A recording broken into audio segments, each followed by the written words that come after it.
Hello guys, आप देख रहे हैं नूर इंस्टीट्यूट। तो देखिए गाइस, आज हम आपको हिंदी का यूनिट 4 पढ़ाएंगे। आज हमारा जो हिंदी का सिलेबस है वो कंप्लीट हो जाएगा।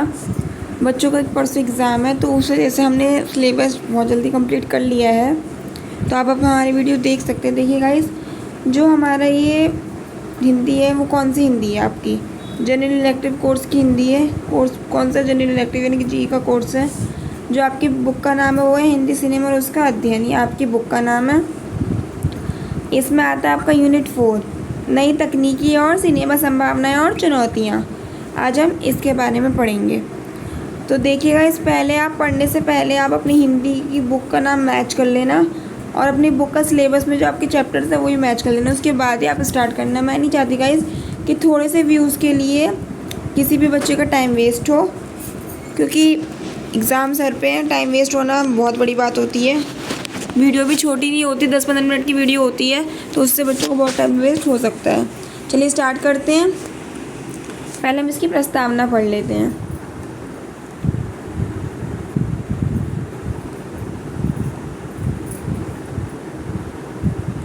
फिल्म में युद्ध के दृश्य, हज़ारों हाथी घोड़े के दृश्य, धमाकों की आवाज़ों के लिए नई तकनीकी का पूरा उपयोग किया जाता है।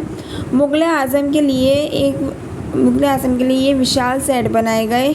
शीशे महल बनाने में लाखों रुपए खर्च हुए। शीशे के महल होने के कारण सेट पर लाइटिंग की बड़ी समस्या हुई, क्योंकि शीशे पर लाइट रिफ्लेक्ट होती है, यानी कि वापस आती है शीशे पर। अगर शीशे पर हम लाइट डालेंगे तो वो रिफ्लेक्ट होती है वापस, उसकी बहुत ज़्यादा प्रभाव हो जाता है लाइट का। तो एक फ़िल्म को बनाने के लिए बहुत पैसे खर्च हो जाते हैं, क्योंकि जैसे कि आप जानते हैं कि उसमें बहुत सारी चीज़ों की आवश्यकता होती है। गाड़ी की, घोड़े की, बहुत सारी चीज़ों की आवश्यकता होती है। तो ये तकनीकी के बारे में बताया गया है कि नई तकनीकी में क्या क्या यूज़ होता था, वो बताया गया है आपको। अब न्यू टॉपिक पढ़ते हैं हम। दूसरा सेकंड टॉपिक है इसका, सिनेमा के दृश्य। सिनेमा अभिव्यक्ति का सार्वजनिक प्रभावशाली एवं सशक्त माध्यम है, यानी कि जो अभिव्यक्ति उसका सार्वजनिक प्रभावशाली, यानी कि बहुत जल्दी प्रभाव डाल देता है। इसमें कोई दो राय नहीं है कि सिनेमा सामाजिक, धार्मिक, आर्थिक तथा राजनीतिक सभी स्थितियों को आत्मसात करते हुए रचनात्मक माध्यम बना है। यानी कि सिनेमा में सामाजिक चीज़ें भी आई हैं, धार्मिक भी आई हैं, आर्थिक भी आई हैं और राजनीतिक भी। चारों पांचों तरह की पिक्चर से लॉन्च हुई हैं। कहानी, उपन्यास, संस्मरण, नाटक, कविता, रिपोर्ट, रेखांचित्र, सभी को सिनेमा में एक संक्षिप्त अभिव्यक्ति दी गई। यानी कि हर एक चीज़ सिनेमा के अंदर आई है। कहानियाँ भी आई हैं, उपन्यास भी आए हैं, नाटक भी आए हैं, कविताएं भी आई हैं। तो हर एक चीज़ के ऊपर कहानियाँ, हर एक चीज़ के ऊपर सिनेमा बना है।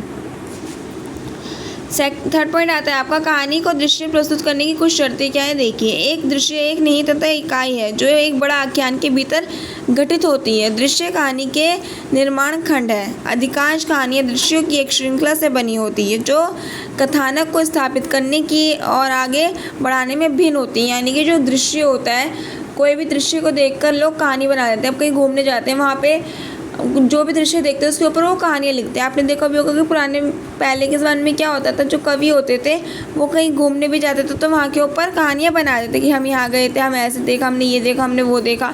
तो उसके ऊपर, दृश्य के ऊपर वो कहानियाँ बन जाती हैं।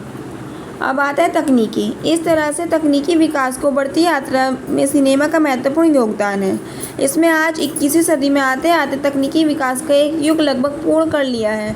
सिनेमा के विकास से सबसे महत्वपूर्ण कड़ी कैमरा रहा है। सिनेमेटोग्राफी एक फिल्म निर्माण का एक ऐसा भाग है जिसके अभाव में फिल्मांकन नहीं किया जा सकता।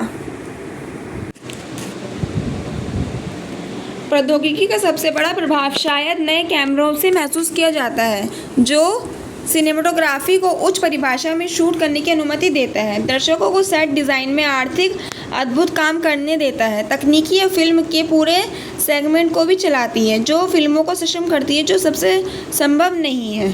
तो अब देखिएगा, इस तकनीकी का क्या मतलब बताया गया। अब मैं आपको अपने वर्ड्स में बताती हूँ कि जी तकनीकी है वो पहले के ज़माने में इतनी तकनीकी नहीं थी, इतनी व्यवस्थाएं नहीं थी फिल्म बनाने में।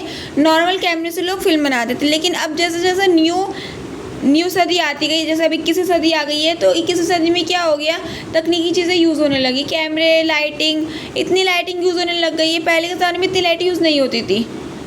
सेटअप भी इतना यूज़ नहीं होता था। अब बहुत ज़्यादा ही सेटअप की ज़रूरत हो गई है। पहले क्या किया जाता था कि अगर पहाड़ों का सीन लिया जा रहा है तो वहाँ पे थर्माकोल के पहाड़ बनाए जाते थे, जिससे कि वो आकर्षित लगे कि हाँ ये पहाड़ है।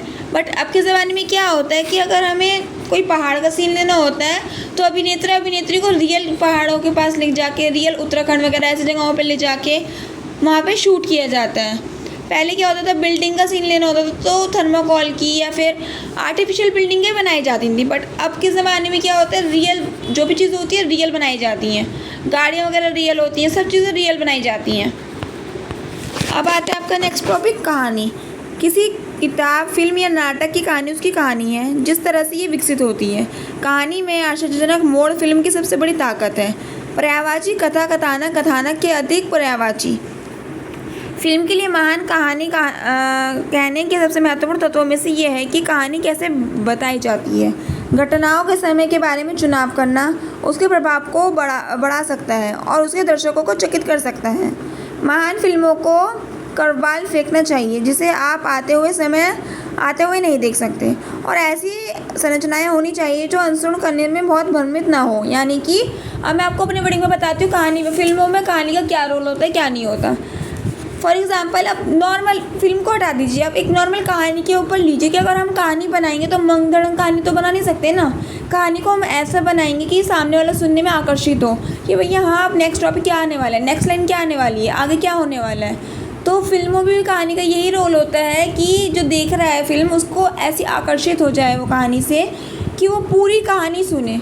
ऐसा ना हो कि वो बोर हो जाए और आदि में उठ के चलता बने, ऐसा ना हो।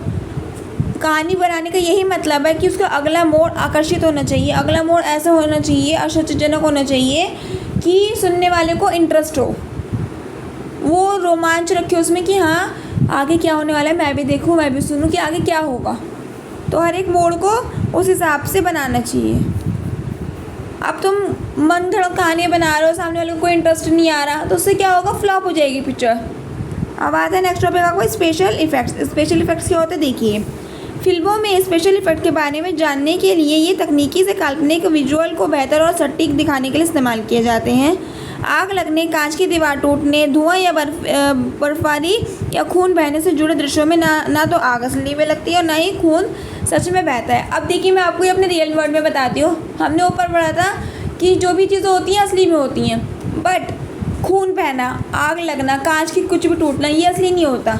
खून को आपको पता ही होगा कि वो रेड कलर होता है, उसको क्या नाम है, पानी में मेल्ट करके कुछ भी ऐसा बनाते हैं कि जैसे पेट पे गोली मारने का सीन बनाते हैं।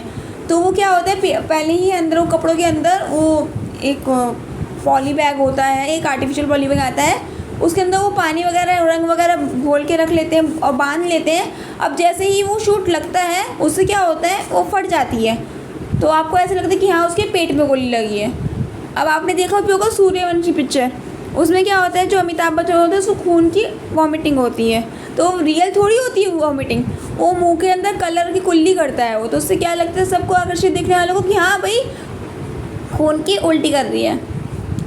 विशेष प्रभावों में यांत्रिक प्रभाव शामिल होते हैं, जैसे आतिशबाजी बनाने की वृद्धा, लघुचित्र और कृत्रिम श्रृंगार, और ऑप्टिकल प्रभाव जैसे motion capture, photography, map painting और स्टॉप मोशन एनिमेशन। अब नेक्स्ट आता है आपका आइटम गीत। अब आइटम गीत क्या होते हैं, देखिए। भारतीय सिनेमा में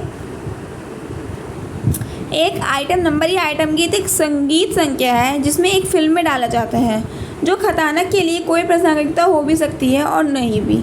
ये शब्द आमतौर पर भारतीय फिल्मों जैसे कि मलयालम, तेलुगु, तमिलनाडु, हिंदी, कन्नड़, पंजाबी और बंगाली सिनेमा के भीतर एक फिल्म में प्रदर्शित गीत के लिए एक आकर्षित, उत्साहित, अक्सर उत्तेजक नृत्य अनुक्रम का वर्णन करने के लिए उपयोग किया जाता है।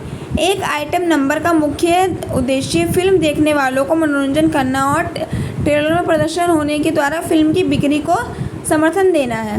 वह फिल्म निर्माताओं द्वारा पसंद किए जाते हैं क्योंकि वे स्टॉक से संबंधित हिट गाने चुनने का अवसर देते हैं, क्योंकि वह कथानक के निरंतर को नहीं जोड़ते। अब मैं इसको अपने वर्ड में बताती हूँ, इसमें अगर मैं यहीं पढ़ के सुनाऊंगी तो बच्चों के कमेंट आते हैं बहुत कि मैम आप तो सिर्फ के नाम में पढ़ रहे हो, सॉरी टू से ऐसे बोलते बच्चे, कोई बच्चे तो ऐसे बोलते हैं सॉरी टू से कि हम नहीं बोलना चाहते कि बस आप रीडिंग कर रहे हो। अरे गाइस पूरा सुनो तो सही पहले। रीडिंग करके उसके बाद मैं अपनी वर्डिंग में समझाऊंगी। तो पहले प्लीज़ यार आप सुनना करो आराम से, उसके बाद मैं आपको अपनी वर्डिंग में ज़रूर समझाऊंगी। ऐसा कोई भी टीचर नहीं होती जो अपनी वर्डिंग में नहीं समझाती है। तो गाइस देखिए, मैं आपको ये आइटम गीत के बारे में बताती हूँ कि आइटम गीत क्या होता है। ये हर एक पिक्चर में होता है और हर एक पिक्चर के ट्रेलर में होता है। जो जितने भी गाने होते हैं उसमें से कोई एक सॉन्ग लेने जाता है जो लोगों को ज़्यादा आकर्षित करता है और जिससे फिल्म की बढ़ोतरी होती है। अब गीत संगीत क्या होता है फिल्मों में, आपको पता ही होगा कि गीत संगीत क्या होता है। अगर आपने फिल्म देखी होगी तो उसमें क्या होता है कि अगर कोई शादी का सीन डाले तो उसमें गीत संगीत सबसे ज़्यादा होता है कि शादी में भैया गीत संगीत बज रहे हैं, ये हो रहा है वो हो रहा है। तो गीत संगीत की ये वैल्यू होती है कि गीत संगीत क्या होता है, फिल्म को आकर्षित करता है, देखने वालों को इतना इंटरेस्टेड बना देता है कि हाँ अभी गीत, ये वाला गीत आने वाला है, ये संगीत आने वाला है, तो मैं ज़रूर देखूँगा। तो गाइस देखिए, आज की वीडियो में इतना ही। आई होप कि आपको ये छोटे से नोट से वीडियो समझ आई हो। देखिए गाइस, मैं चाहती तो ये इस वीडियो को और भी लंबा कर सकती थी, और भी नोट्स इसमें ऐड कर सकती थी, पिक्चर से ऐड कर सकती थी, बट नहीं गाइस, बच्चों के एग्ज़ाम आने हैं।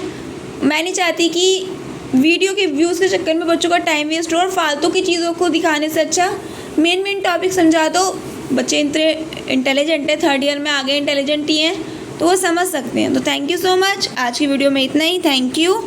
अगर आपको हमारी वीडियो पसंद है तो प्लीज़ एक लाइक करें, और अगर आप हमारे चैनल पर न्यू हैं तो प्लीज़ इस चैनल को सब्सक्राइब करें। Thank you, bye bye.